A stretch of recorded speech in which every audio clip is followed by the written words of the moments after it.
Looks like there will be big changes coming to the Guardians of the Galaxy team after the events of Volume 3, but what team members are we likely to lose and who might be added? Well, let's find out.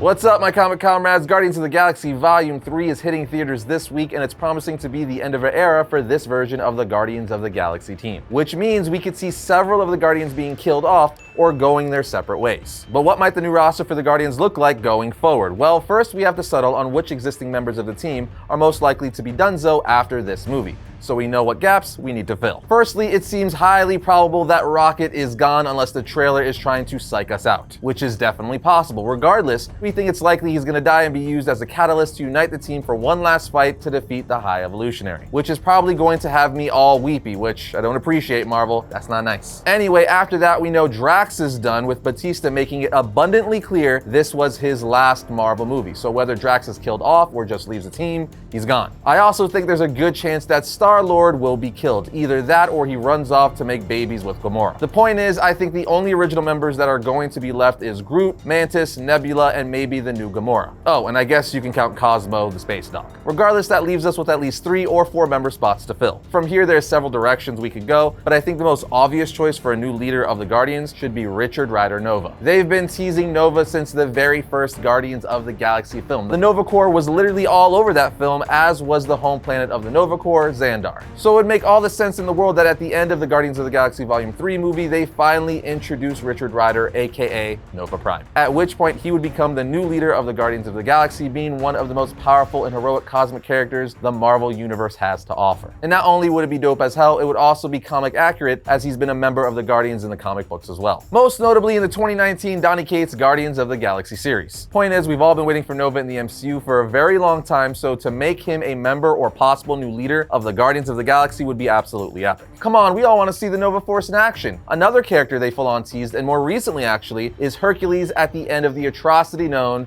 as Thor: Love and Thunder. Now, some of you may be saying, Hercules? Okay, yeah, they introduced Hercules, but what does he have to do with the Guardians of the Galaxy? Well, he was a member of the Guardians of the Galaxy in Al Ewing's 2020 Guardians of the Galaxy series. I know in that post-credit scene introduced Hercules talking to his father Zeus, he was wanting to get revenge on Thor, but Hercules is a good guy, so after his inevitable confrontation with Thor, he could very well become a member of the new Guardians of the Galaxy team, which would be awesome. Imagine seeing this Olympian god flying around the cosmos with other more space-like galactic characters. He would be out of place in the best possible way ever. It would make for a bunch of funny and amazing moments. And the fact that he's this ancient god on top of it would just make it that much better. I would love to see him take his golden mace and smash aliens and intergalactic threats around the galaxy. Another character they recently told us is around in the MCU is Star Fox, played by Harry Styles, as we saw at the very end of the Eternals. If you are not aware, Star Fox is the younger brother of Thanos, and in the comic books, he has been a member of the Avengers, helping stop his brother and other threats. But what if for the MCU they make him a member of the Guardians of the Galaxy? I think it could work out great because he's an Eternal, so he's already this all-powerful cosmic character created by the Celestials. And it would be dope if the reason why he joined them is because he feels he needs to atone for his older brother's mistakes in helping the Guardians of the Galaxy eradicate evil around the universe. So in doing so, he would be helping clear his family's name. Do I think that's actually gonna happen? Absolutely not, but come on, it would be cool. I'm actually really curious to see Harry Styles' take on Star Fox, because he's obviously a great singer, but also a good actor. I think he's gonna do a great job. Another no-brainer and a character who actually might end up being the next leader of the Guardians of the Galaxy is Adam Warlock. We know he's making his debut in this film. Though he's being portrayed as an antagonist, I feel like by the end of the film, he will probably be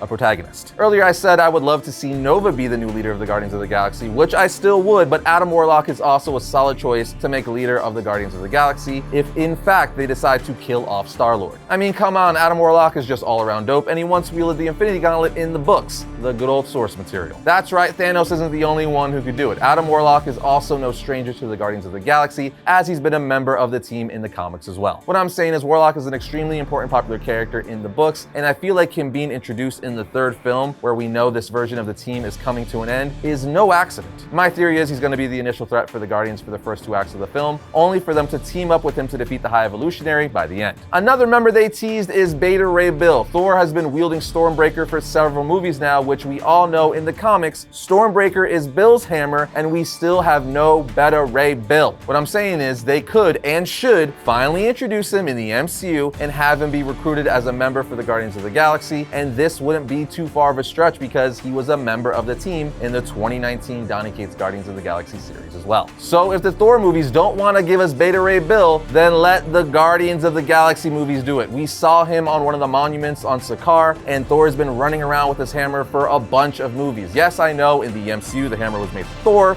but you know what I mean. Anyway, can you imagine a lineup of Groot, Mantis, Nebula, Nova, Hercules, Adam Warlock, and Beta freaking Ray Bill? That would be the most badass team in the Marvel Cinematic Universe, full stop. Like, who's touching that team? Who would be able to combat that team right now in the MCU? Answer, no one. Now, I gotta say, it would also be super fun to see other characters who have been members of the team in the comics make their debut joining the team in the MCU, such as Agent Venom, Angela, Moondragon, and freaking Quasar. Actually, I see Quasar being a possibility. They might very well introduce Quasar very soon. The general audience has no idea who he is, so I bet you Marvel Studios feels like they have more wiggle room to do as they wish with him. Plus, it's a cool character who has energy manipulating quantum bands, not to mention ties to Captain Marvel, so I see this totally being a possibility. There's also two different ways they could go with it. They can give us the original Quasar I just mentioned, or Phi Lavelle, the daughter of Mar-Vell, which is probably the more likely way Marvel Studios would go with it if they were to introduce Quasar. In summary, this is just a series of possible characters we've seen and haven't seen in the MCU that might become new members of the Guardians of the Galaxy. Who do you think the new Guardians team will consist of going forward? Let us know down in the comments. Other than that, we'll see you next time when we talk about all things comics.